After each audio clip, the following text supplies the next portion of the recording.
자, 우리가 중요한 게 지금 송금 쪽은 뭔가가 나가야죠. 순자산의 감소, 현금이 나가는 거니까. 우리가 일반적으로 여기 본사에 인건비 나간다라고 하면 우리가 급여 또는 임금이라는 비용 처리하잖아요, 여러분들. 급여.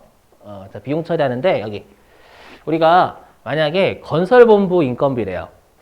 그럼 이 말은 뭐냐면 우리가 지금 건물을 짓고 있는 부서의 종업원의 인건비 나가는 거예요. 그러면 얘는 우리가 건설 중인 자산이라는 자산 잡지 비용 처리하지 않아요. 회계에서 그렇게 배우시죠. 자산 취득과 관련돼서 썼으면 자산이 뭔지 했죠. 그래서 건설 중인 자산 잡았다가 나중에 건물이 완공이 되면 감가상각을 하면 비용되고 또는 얘를 처분하면 자산은 미래의 비용이 되니까 미래 송금은 자산이다 라는 뜻이에요, 여러분들. 네, 근데 요게 있어요. 어떤 개념? 띄워서 할게요. 이거는 기업회 기준이죠. 썼으면 자산 아니면 비용이잖아요, 여러분들. 근데 회계에서는 없는 뭐가 있냐면 사회 유출이 있다라는 거예요. 그래서 여러분들은 무언가가 나갔다라고 하면 꼭 비용이냐 자산이냐만 생각하시는 게 아니라 그게 사회 유출인지도 생각을 해주셔야 된다라는 거예요. 세 가지. 아시죠? 자, 그 다음에 여기는 아마 교재 없을 건데요.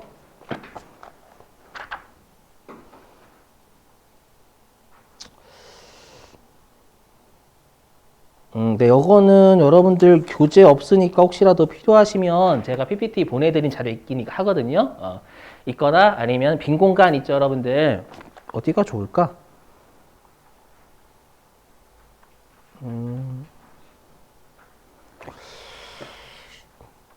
빈 공간 어디가 괜찮을까요? 그 93페이지 맨 위에 있죠, 여러분들. 93페이지 맨 위에다가 요거 적어주시는 것도 좋아요. 이건 나중에 실기에서 계속 영향을 줄 거예요. 두 군데에서 나오거든요. 그래서 꼭 외우셔야 돼요. 그리고 이건 어디에서 배우셨을 거냐면 소득세에서도 아마 배우셨을 거예요. 다시 해볼게요. 자, 보시면 자, 여러분들 우리가 사택을 제공한다라는 건 회사의 주택을 사택이다라고 부릅니다. 자, 그랬을 때 우리가 회사의 주택을 회사가 임직원한테 빌려주잖아요. 빌려줄 때요. 회사는 여기에서요.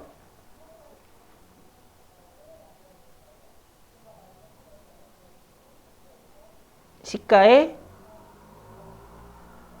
미달하게 임대료를 받겠죠. 일반적으로 종업원한테 시가에 맞게 임대료를 받으면 난리 나요. 그래서 시가 미달 임대료라는 뜻이고, 자, 그 다음에 임직원. 임직원은 거꾸로 얘기하면 시가 미달 임차료를 낸다라는 거예요.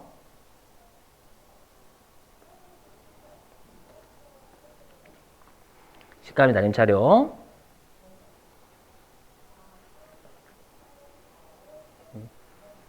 자, 그랬을 때 자, 여기에서 사택 제공 이익은요, 여러분들. 결론부터 말씀드리면, 여기요.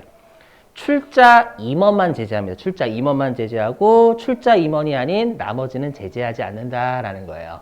그래서 뭐냐면, 여기에서 출자 임원은 지분율이 1% 이상이면서 우리가 임원인 사람을 출자 임원이라고 합니다.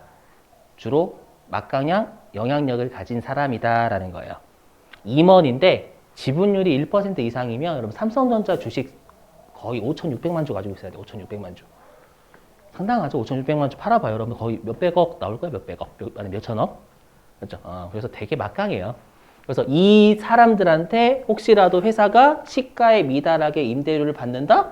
라고 하면 뭔가 부당한 압력에 의해서 시가에 미달한 임대료를 받는다라고 세법에서 해석해버립니다. 그렇죠. 그래서 어떻게 하냐면 이때는 송금, 불산입, 상여 때려버려요. 그렇죠? 너희들이 손실 본 거 부당한 유출로 해석할 거라는 거예요, 여러분들. 그렇죠? 네. 그리고 부당한 이득은 누가 취했냐면 임직원이 취했죠. 근데 여기에서는 출자 임원이잖아요. 그럼 아까 우리가 사유출인데 주주이면서 임원이면 임원 쪽으로 간다라고 했죠. 그래서 상여가 되는 거예요. 그럼 역으로 얘기하면 출자 임원은 사택 제공에 대해서 이렇게 시가에 미달하게 임차료를 내면 근로소득세가 과세된다라는 거예요. 그것까지 같이 기억. 되셨죠? 상여. 자, 근데 나머지 여기. 자, 우리가 나머지란 뜻이 나머지. 자, 우리가 출자 임원이 아닌 나머지 임직원들 있죠. 임직원은 회사의 손금으로 손실 인정합니다. 그럼 손실을 인정한다라는 건 그 해당 임직원한테 근로소득세 때리지 않겠다라는 말하고도 동의어예요.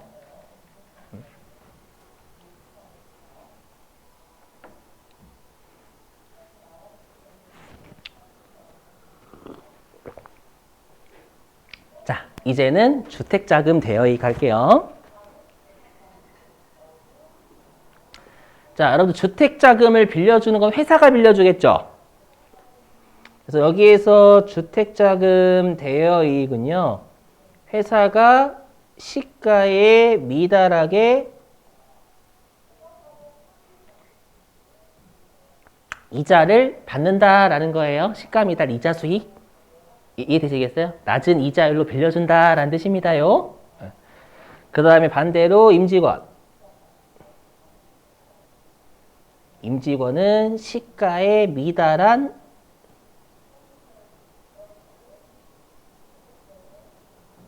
이자를 낸다라는 겁니다. 낮은 이자로 돈 빌린다 그 뜻이에요. 소득세랑 같이 연결시키셔야 돼요, 여러분 여기는. 이때는 다 송금, 불산입, 상여 때립니다. 그럼 여기는 다 제재하겠다라는 뜻이기도 하죠.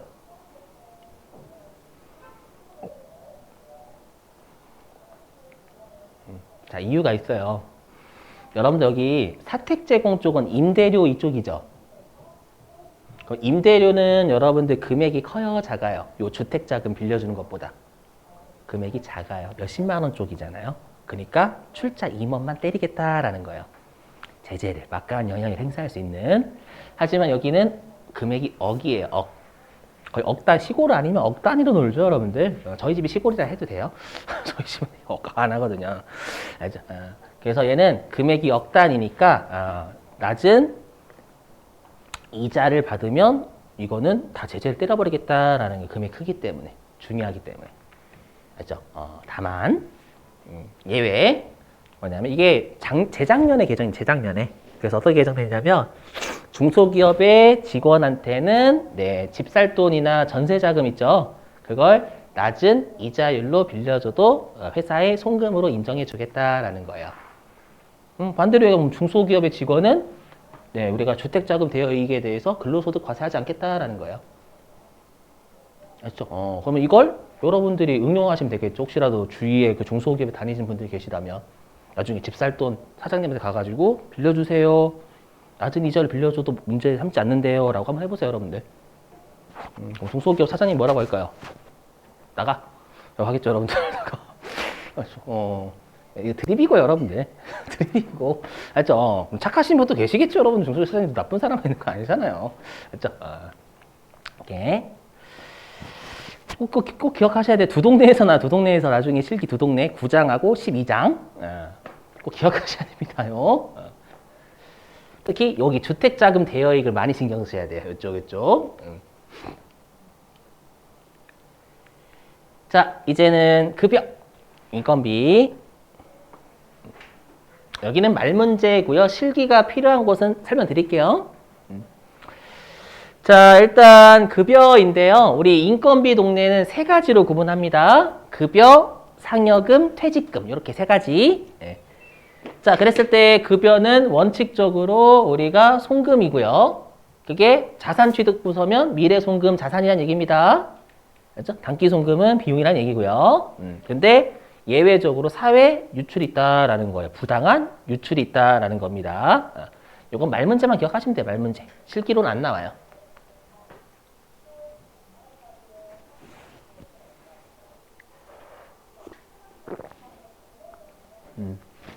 뭐냐면 자, 동그라미 1번 설명해 볼게요.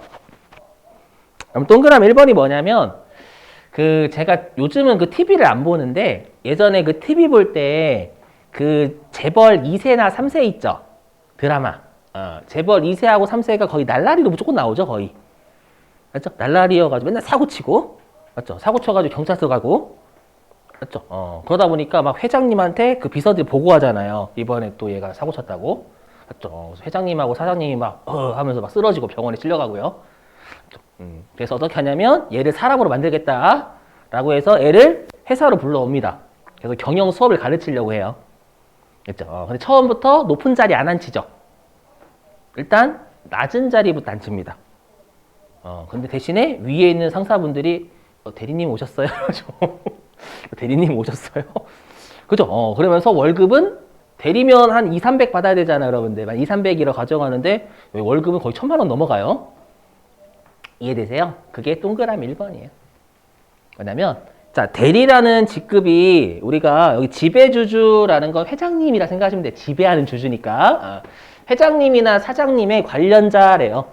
그럼 제가 방금 했던 사례는 여기 재벌 3세는 관련자예요, 관련자. 관련자가요, 직급에 따르면 300만 원 받아야죠, 월급을. 근데 1,000만 원 받았대요. 그럼 700만 원만큼은 부당하게 회사가 준 걸로 해석을 해버리는 거예요. 이해되세요? 그게 동그라미 1번. 그 다음에 동그라미 2번은 뭐냐면, 여러분들 우리 임원은 출근을 항상 해야죠. 임시 직원이니까. 근데 비상근 임원이 뭐냐면, 일반적으로 계곡공신이라고 하죠. 회사를 창업했을 때 공신이어가지고 임원 안 쳤어. 근데 능력은 딸려. 그렇죠. 능력은 딸리면, 퇴사를 시키기 좀 뭐 하잖아요. 왜냐면 계곡공신이 하거든. 예, 그래서, 죄송한데, 돈은 드릴 테니까 출근은 하지 마세요. 이렇게. 좀 자존심 많이 상하죠? 그런 분들 우리가 상근, 하지 않는 임원이다라고 해서 비상근 임원이다라고 불러요. 그렇죠? 아니면은 정말로 임원으로 안 쳤는데 출근 안 하시는 분들도 있어요, 여러분들. 좀 혜택 주려고. 능력이 딸려서가 아니라. 자, 그런 분들한테는 우리가 부당하게 지급을 많이 해요, 일반적으로, 여러분들. 그것도 우리가 제재를 때려버리겠다, 이 정도만 기억. 그래서 여기에서 나오는 건 말문제지 실기는 안 나와요, 여러분들. 갈 거고요. 자, 이제 상여금. 자, 여기는 실기인데 어렵지 않아요. 어렵지 않아요. 자, 보실게요. 자, 우리가 아까 했던 그 사택 제공하고요. 그 다음에 주택자금 대여 쪽은 출자 임원이냐 아니냐로 봤었죠. 그 동네 빼고는 다 임원이냐 직원이냐 이렇게 나눠요. 그 동네 빼고는 임원이냐 직원이냐 나눕니다. 그럼 시험에서는 직원이라고 친절하게 잘 안 줄 때 있어요. 직급을 줍니다. 직급을. 그렇죠. 그러면 부장님까지는 어디죠? 직원. 그렇죠. 그래서 시험에 뭐뭐 부장 하면 직원이다라고 해석하셔야 돼요, 여러분들. 그렇죠. 그래서 여기는 누구만 제재하냐면 우리가 퇴직금하고 상여금은요, 임원만 한도를 둬요. 임원은 여기까지만 받아라. 아셨죠? 그게 있고요. 상여금의 퇴직금은요, 직원은 한도라는 게 없어요. 그래서 직원은 퇴직금이나 상여금을 무한대로 받아도 괜찮아요. 아시죠? 자, 그럼 여기. 그래서 임원의 상여금 한도를 초과하는 금액은 우리가 한도를 초과해서 준 건 부당한 유출 해석하는 거예요. 그렇죠? 그래서 송금불사님 상여 때려버립니다. 상대방이 임원이니까. 그렇죠? 자, 그러면 이 임원 상여금 한도는 어디에서 정하냐? 이건 안 외우셔도 돼요. 여기 이걸 외우셔야 됩니다. 자, 임원의 우리 실기용입니다. 임원의 상여금 규정이 없으면 임원 상여금 한도는 빵으로 봅니다. 빵. 그럼 빵이다라는 건 뭔 말이에요? 전부 다 송금 불산 때려버리겠다라는 상여로. 알죠? 시험에 내요. 회사 규정이 없다 이렇게. 그렇죠? 이렇게 넘어갈게요, 여러분들. 여기까지는 출제하지 않을 거예요. 이 회사의 규정은 여러 가지 규정 따라간다라는 뜻입니다. 그냥 넘어가고요. 실기용하고 상관없으니까.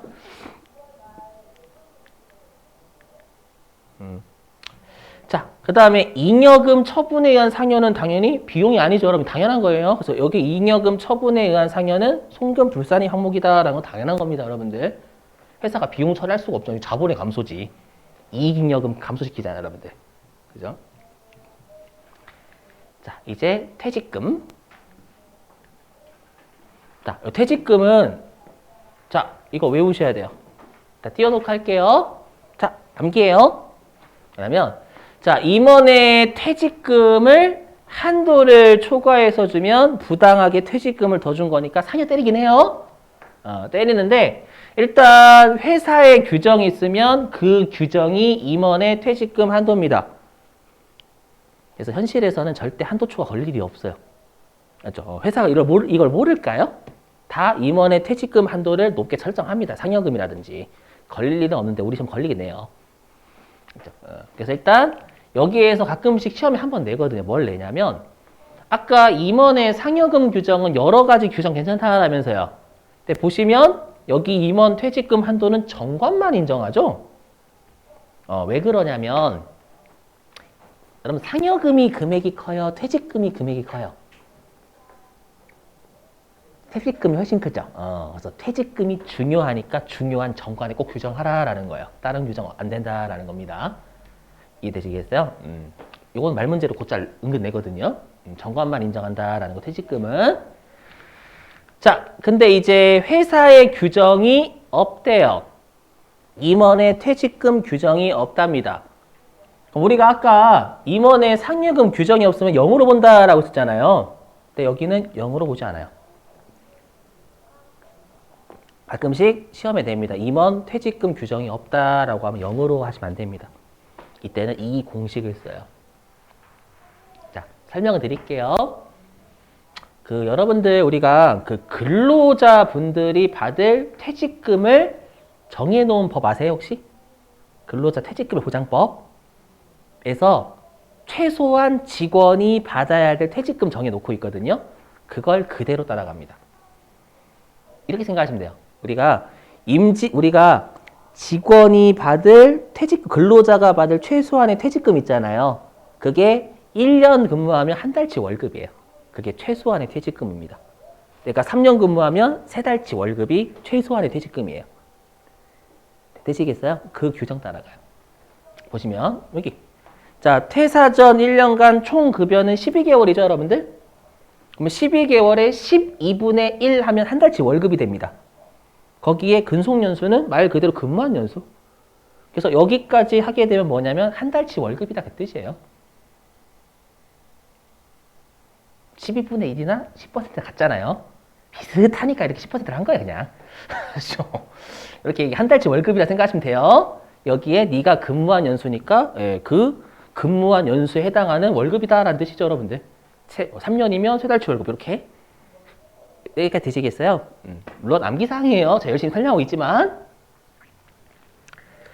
자, 근데 여러분들 우리가 퇴사 전 1년간 총급여, 여러분 총급여라는 표현을 쓰죠? 어디서 써요? 어디서 배워요? 어디서? 그렇죠. 연말정산에서 소득세에서 배우죠. 소득세. 그렇죠. 그래서 소득세 규정 그대로 따라갑니다. 자, 외우셔야 돼요. 왜냐면 우리가 소득세에서는 총급여가 급여 상여금이라고 하죠. 그죠? 근데 우리가 총급여에 여러분들 분리과세 들어와요, 안 들어와요? 분리과세 안 들어오죠? 우리가 총급여라는 걸 신고해야 될 거잖아요. 신고할 때 분리과세 신고 안 하죠. 그래서 비과세나 분리과세 근로소득은 제외해요. 여기서 근데 이거는 딱히 중요한 거 아니에요. 동그라미 3번은 중요해요. 동그라미 3번. 자, 요것 좀 설명할게요, 여러분들. 설명. 자, 보시죠. 뭐냐면 자, 임원이 있어요. 임원. 자, 임원이 있는데 임원이 퇴사 전 1년간 급여가 2억, 상여금이 1억 3천 이렇게 받았대요. 그럼 여기에 3억 3천 오는 거잖아요. 3억 3천. 맞죠? 근데 알고 보니까 우리 이건 시험용이에요. 임원의 상여금의 한도는요. 1억이래요. 1억. 1억? 그럼 여기에서 얼마는 송금 부인됐겠어요? 저 3천만 원 부인됐겠죠.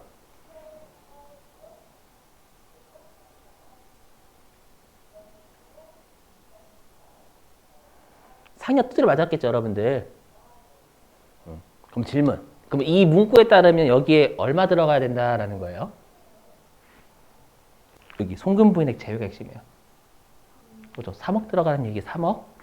3억 3천에서 송금으로 부인된 3천만 원 빼세요라는 거잖아요. 맞죠? 그럼 여기에 3억 들어가야 된다라는 얘기예요. 되시겠어요? 왜 그럴까요? 여러분들 이거 이 금액이 클수록 임원의 퇴직금 한도가 커져요, 작아져요? 금액이 클수록 한도가 커져요, 여러분들. 맞죠? 한도가 회사 규정이 없으면 요거잖아요. 그러니까 요 총급여가 커질수록 한도가 높아져, 임원 퇴직금 한도가. 이해되세요? 그럼 우리가 당초에 송금 불산이 때리는 이유가 요거 제재하기 위함이잖아요. 이해되세요? 제재하기 위함인데 여기에 제외를 시키지 않아서 3억 3천이 다 들어가면은 오히려 요 3천만 원에 대해서 혜택 주는 거예요, 여러분들. 되시겠어요? 무슨 말인지? 그러면 중요한 게 뭐냐? 우리 시험에 퇴직금 나오면 반드시 퇴직금을 맨 마지막에 구하셔야 돼요. 왜냐면 당초에 이렇게 상여금이나 급여 쪽에 송금 부인된 건 여기서 빼야 되잖아요, 여러분들. 그렇죠? 그렇기 때문에 여러분들 퇴직금은 항상 마지막에 구하시는 거지 퇴직금부터 먼저 구하시는 거 아니에요? 어떤 논리인지 이해되시겠어요? 그렇죠? 퇴직금은 당초에 송금 부인된 급여나 상여금 뺀 나머지에 대해서만 우리가 여기 넣잖아요. 그러니까 급여나 상여금에서 송금 부인되는 건 있는지 없는지 확인해야죠. 그 논리.